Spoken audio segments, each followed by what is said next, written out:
Have you ever felt a kind of tiredness that sleep can't fix? It's not the weariness in your muscles after a long day of work or the mental fog from solving a difficult problem. It's a much deeper exhaustion, one that settles right into your bones, a weariness of the soul. You can feel it on a quiet Sunday afternoon, even after you've had the whole weekend to rest. You can feel it in the middle of a lively party, surrounded by laughter and conversation, this subtle, persistent drain. It's a quiet, humming background noise of fatigue that never quite goes away. We've all been taught to ignore it, to push through it, to just have another cup of coffee and get on with the business of living. We've come to accept it as a normal part of modern life. But it isn't normal. It is the profound spiritual cost of constantly paying a tax nobody ever told you about. It is the feeling of paying a silent, invisible rent for the very space you occupy in this world. Think about it. From the moment our eyes open in the morning, the performance begins. We have a deep, ingrained sense that we must prove we are worthy of this day. We reach for our phones to check emails, not out of necessity, but to show we are responsive, important, and needed. We meticulously plan our tasks in a desperate attempt to feel productive, to have something to show for our time. We choose our clothes carefully, not just for comfort, but to project the right image, to fit a certain role. Every single conversation, even with people we love, can have a subtle undercurrent of justification. Am I being witty enough? Am I contributing something valuable to this discussion?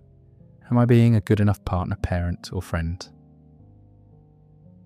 We are in a constant low-grade job interview for our own existence, and the interviewer is ourselves.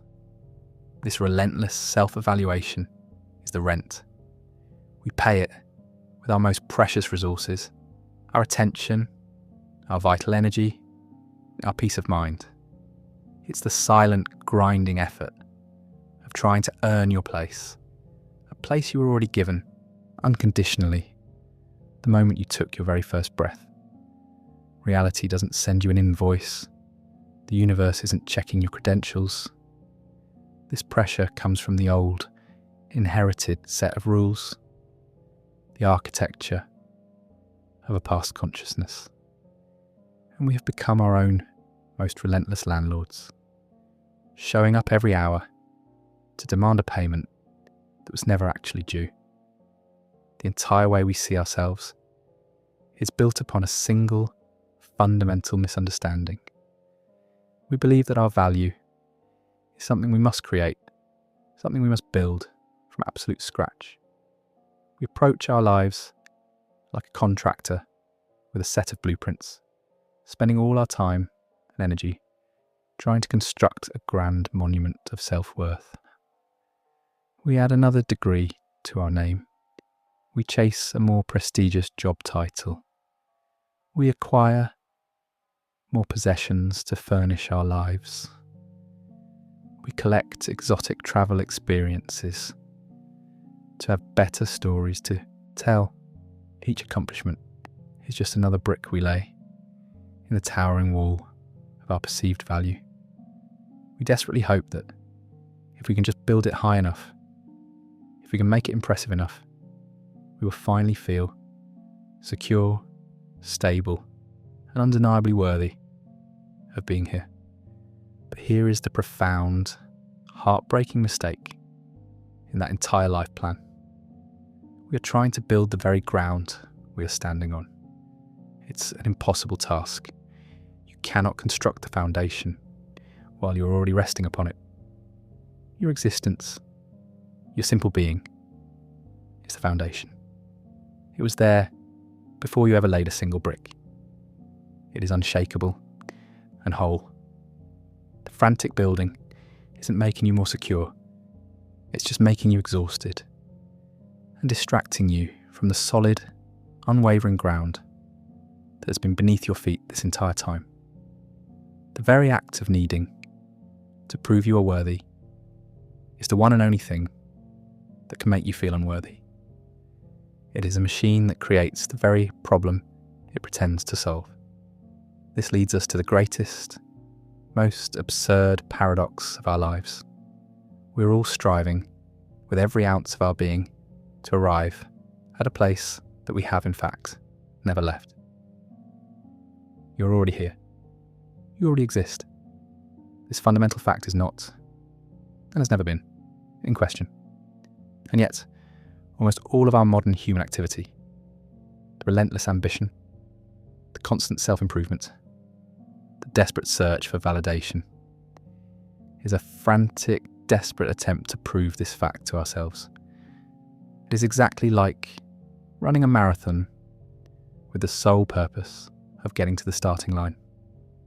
You exhaust yourself, you push your body and mind to their absolute limits.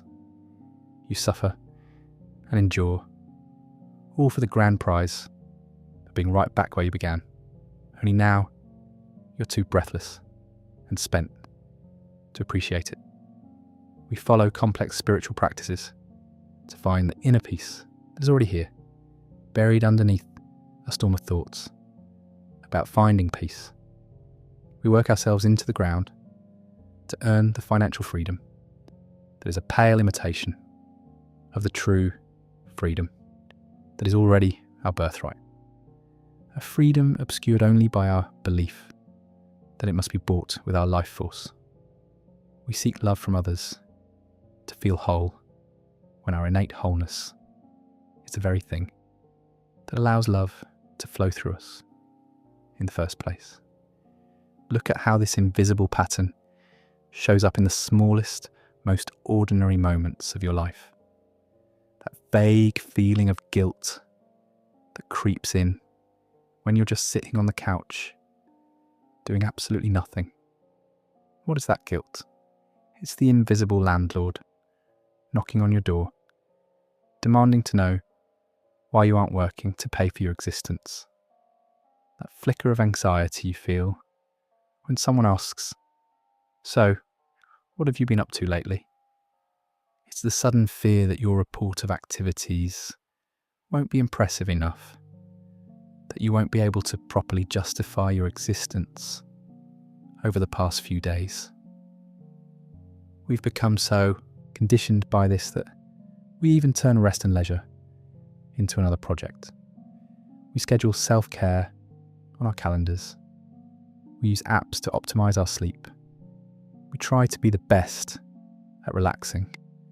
But true rest isn't another activity to be perfected.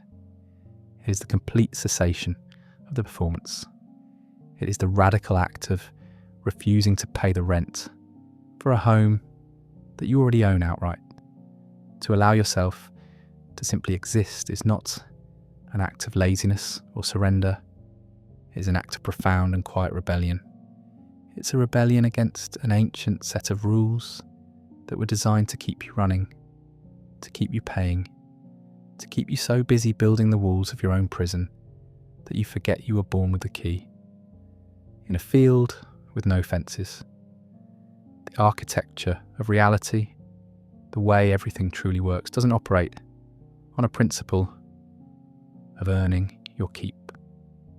A star doesn't have to earn its right to shine in the night sky. A river doesn't need to justify its path to the ocean.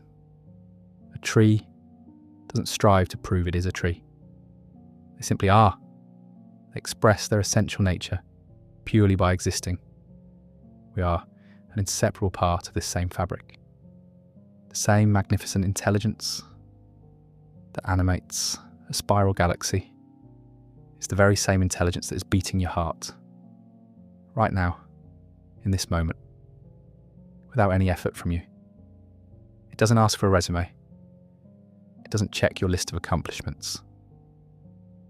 Its ultimate validation was the gift of your life itself.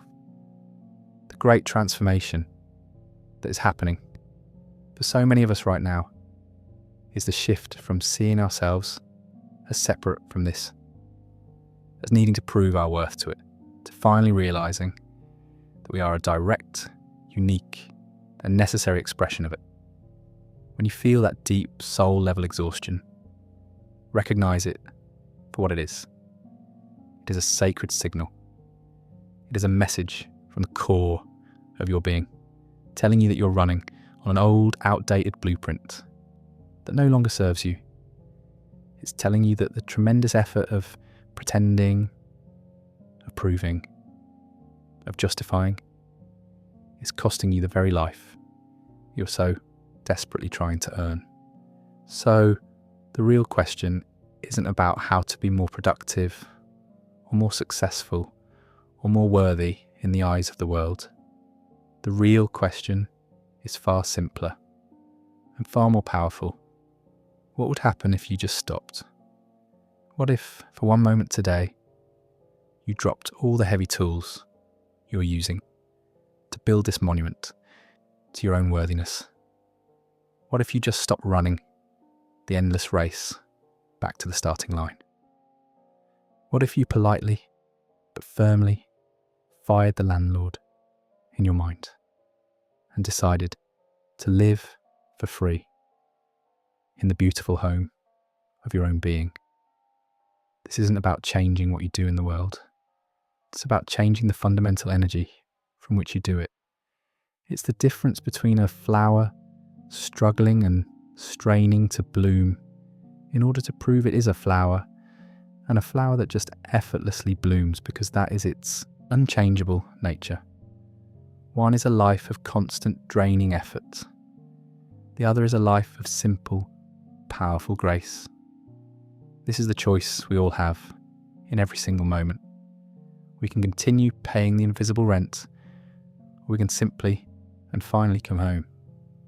By the way, our shared space of light and awareness is on its way to 100,000 people. Thank you to everyone who subscribes and brings this moment closer. So what happens when you finally stop running? When you stop paying that invisible rent for your own existence? You don't disappear. The world doesn't fall apart. In fact, something far more profound happens. You begin to remember the difference between the waves and the ocean. For your entire life, you have been taught to identify with the waves. Your thoughts, your emotions, your successes, your failures, your job title, your relationship status. These are all just waves. They rise up, they crash. They seem incredibly dramatic and important in the moment, and then they recede back into nothing. When you are caught in a big wave, like a sudden breakup or a crisis at work, it feels like the whole world is that wave. It consumes you. But it's just movement on the surface. Allowing yourself to simply exist is the act of remembering that you are not the wave. You are not the temporary emotion or the passing thought. You are the entire, deep, quiet ocean underneath it all. The ocean doesn't get upset by the waves. It is the very thing that allows the waves to happen. It is vast, unchanging, and powerful in its stillness. When you allow yourself to just be, you're sinking beneath the turbulent surface, beneath the noise and the chaos of your mind, and coming home to that silent, infinite depth within you. This is not a metaphor. It is the very architecture of your consciousness. There is a part of you that is completely untouched by the daily drama. And when you rest there, you can watch the waves of your life with a sense of peace and even curiosity, knowing they cannot harm you. They are just a temporary expression of your own immense energy. And here's what's truly interesting. When you stop justifying your existence, you automatically stop being a loud transmitter and become an incredibly sensitive receiver. Think about it. Most of our energy is spent broadcasting a signal to the universe. The signal says, I am here. I am important. Look at what I'm doing. Please validate me. This constant outward broadcast of our neediness, our ambition, and our anxiety creates a huge amount of noise. It's like standing in a quiet forest and screaming at the top of your lungs. While you're screaming, you can't hear the subtle sounds all around you. The rustling of leaves, the call of a distant bird, the gentle whisper of the wind. Reality is always speaking to you. It communicates not in loud, obvious commands, but in a quiet, subtle language of connections, coincidences, and intuitive nudges. It's that book that falls off the shelf at the exact moment you're pondering a problem. It's the stranger on the bus whose conversation you overhear, which contains the perfect answer to a question you've been asking in your mind. It's that sudden, inexplicable urge to take a different route home from work, only to avoid a massive traffic jam. This is the way the larger intelligence of life guides you. But you cannot hear this guidance when you're busy shouting, the moment you drop the need to perform, the moment you allow yourself to just exist without justification. Your own broadcast stops. The static clears. And in that newfound silence, you begin to perceive the intricate, intelligent web of connections that has always been there, quietly arranging itself for your benefit. You switch from being a performer on a stage to being an explorer in a living, breathing world that is actively communicating with you.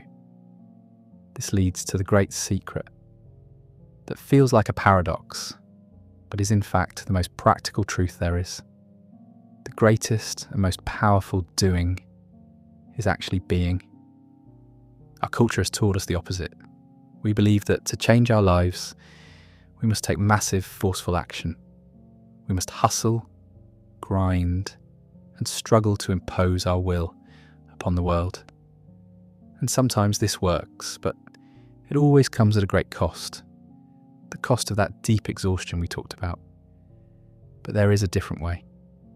A way that aligns with the fundamental physics of consciousness.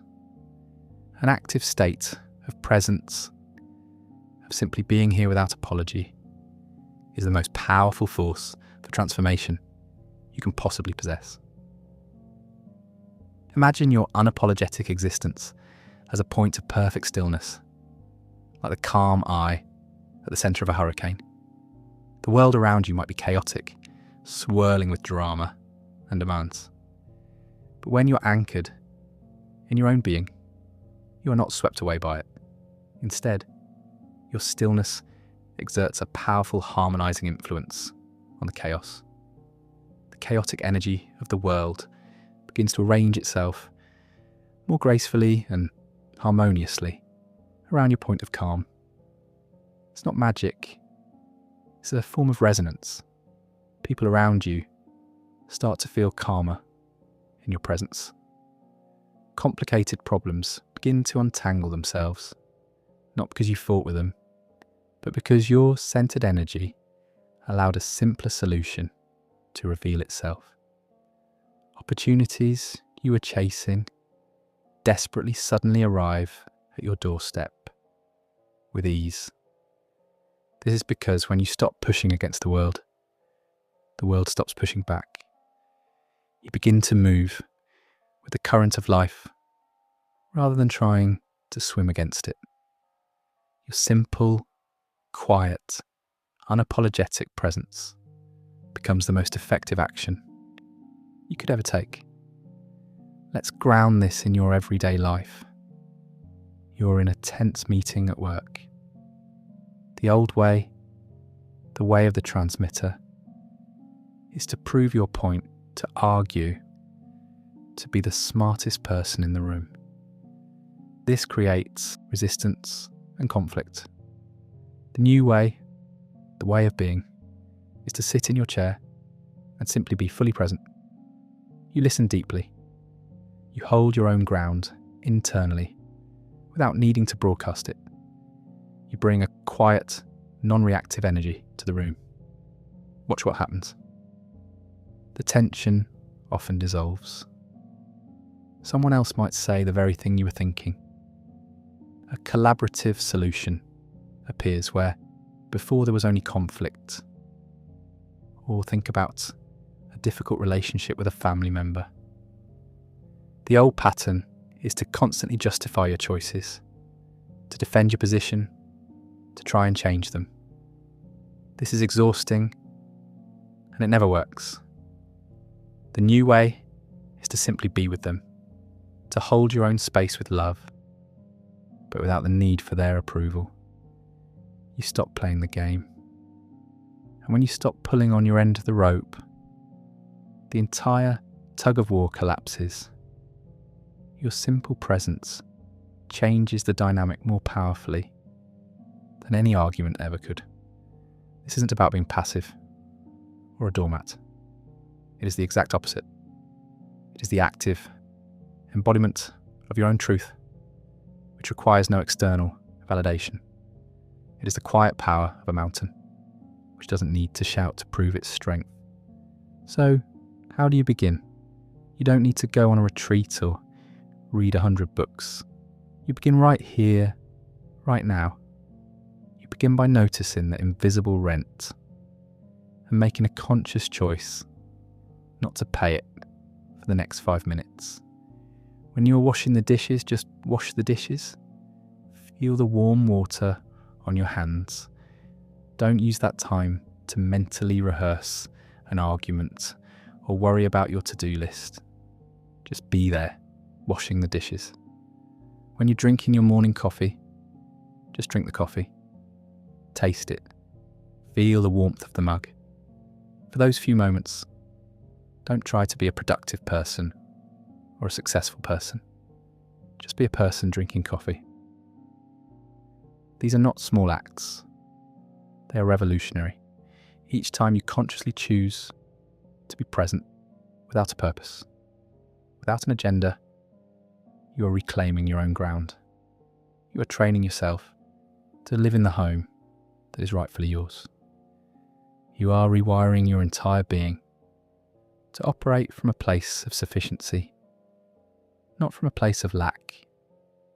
You are moving from the old architecture of striving and earning to the new architecture of being and allowing.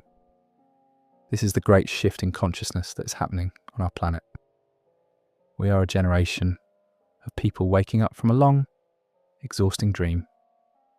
The dream that told us we were small and separate and had to fight for our right to exist.